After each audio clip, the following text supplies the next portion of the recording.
My name is Sasha Stefan, some call me Nex. But here, in the world of the Transformers, they call me Mechatronus Maximus. I'm a multimedia artist who specializes in photography, videography, graphic arts, and design. I'm also a musician and songwriter, martial artist, and most importantly, a father. Here, I will be sharing with you my love and passion for the Transformers, along with our journey in collecting, while giving you my honest perspective and insight. This is Megatronus Maximus Reviews. Hey guys, it's Sasha Stefan, aka Mechatronus Maximus. I'm here to cover Javatronia as she's off running missions for Iacon. And today I'm here to cover Megatron. Here I have him in his tank mode, which looks pretty freaking sweet. I'm really liking the silver that they did on this. As you can see, he's pretty sweet looking. He's all decked out and looks like he's all ready for battle. Most definitely a formidable tank rather than his traditional pistol. But what can I say, it looks pretty awesome. His turret moves left and right, actually goes all the way around if you want. His treads move, which is major because most toy Shanks treads don't move, so that's pretty freaking awesome. Review, you can see he's not too kibbly, but it looks pretty good. And definitely underneath, honestly, he's probably one of the least kibbly Transformers I've seen to date. Other than that, he has all these little ports for what appears to be for minicons. And up top, you could mount his two pistols, his two blasters, one right over here, and another one right here. Other than that, there's really not too much to him. His gun actually has a little missile that can be launched by pressing this red button. And it shoots pretty far, so you gotta be careful that you don't wanna poke out an eye or anything. And also, beyond that, his gun actually collapses a little bit, so you can display any way you want. A short version Panzer tank. I prefer actually kind of mid-length. It looks a little bit more balanced opposed to full extension, which I don't blame you if you want to display yours like that. That just seems a little excessive for me, but like I said, that's just me. Do what you will. But yeah, let's get to transformation. Megatron's transformation couldn't be any more straightforward. His simple yet intuitive moves present a satisfying puzzle that can easily be solved without the help of instructions. Though simple, Megatron's transformation is solid and doesn't leave you underwhelmed. If anything, it leaves you wishing other figures' transformations were this clean and gratifying.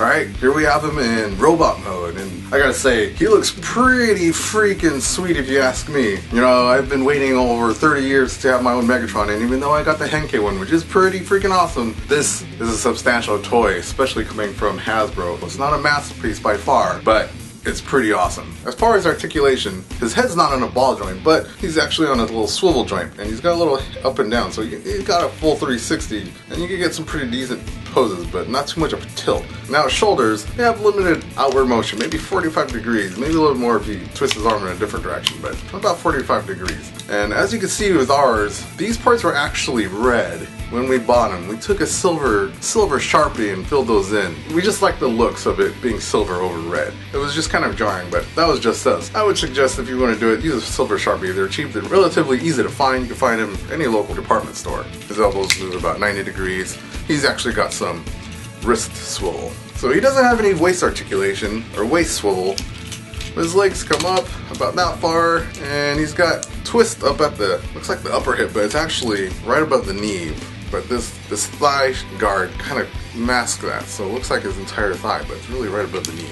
And his knees bend, but no other twisting below that. And as far as the rest of his leg, he's just got this foot right there, but no backwards tilt. And honestly, that's one of his biggest bummers about this figure, is that since he doesn't have any backwards movement on his feet, sometimes posing him could be, let's say, a little bit more challenging. Now on the back, you have a couple ways you could display his backpack thing, which is honestly one of the only major quibbles with kibbles that I have with this figure. In the instructions it says to have it like this, and I know the Armada Megatron has them up like this, which is pretty cool. And I kind of like the look of the wing backpack thing, so I actually display ours kind of like this, since he has kibble anyway. Like, it's not his traditional gun barrel that he's got in the G1 guy, but you know, it looks decent. I like to pretend he's kind of like a hybrid power armor for Megatron opposed to actually Megatron himself.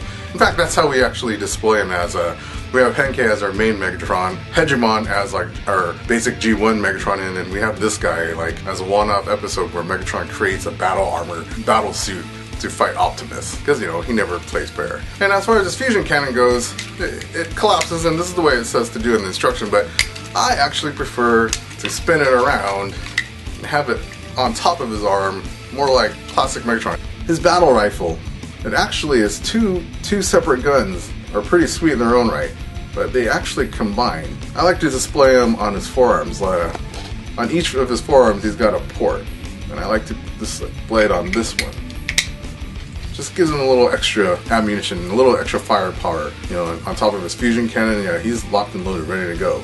And overall, I think this figure is amazing. I mean, really amazing, especially for those who've been waiting 30 plus years for a decent Megatron. Granted, he may not fit in any particular line, like, he's a little bit too big for the classics, I feel, and he's not quite as big as Masterpiece, but, you know, with slight modifications, he could fill in for a Masterpiece, unless you're planning to get a Polygon, of course. For now, he's pretty decent. The paint apps look sweet, the molded in details are awesome, his head sculpt is awesome. Like I said, the only bummer thing is his lack of articulation in his ankles and feet, which kind of prohibit his posability. But, you know, you're used to that kind of thing with these Hasbro figures. But, you know, you'll make do. But especially with the third-party add-ons, that'll really take care of that ankle articulation problem and really bulk up this figure. Overall, he's definitely worth the money, so I suggest picking him up. But anyway, guys, this is Mechatronus Maximus filling in for Javatronia. And don't worry, she'll be back doing her review thing. I'll just be here doing a few of the Combiner War Stunticons and a few of those things to fill in some of the gaps. But yeah, expect to see more reviews from me and definitely see more from Javatronia. And also our new contributor, Autobot Prime. Maybe not so much in video form, but he does some pretty sweet written reviews. But anyway, guys, this is Mechatronus Maximus signing off. Check you later.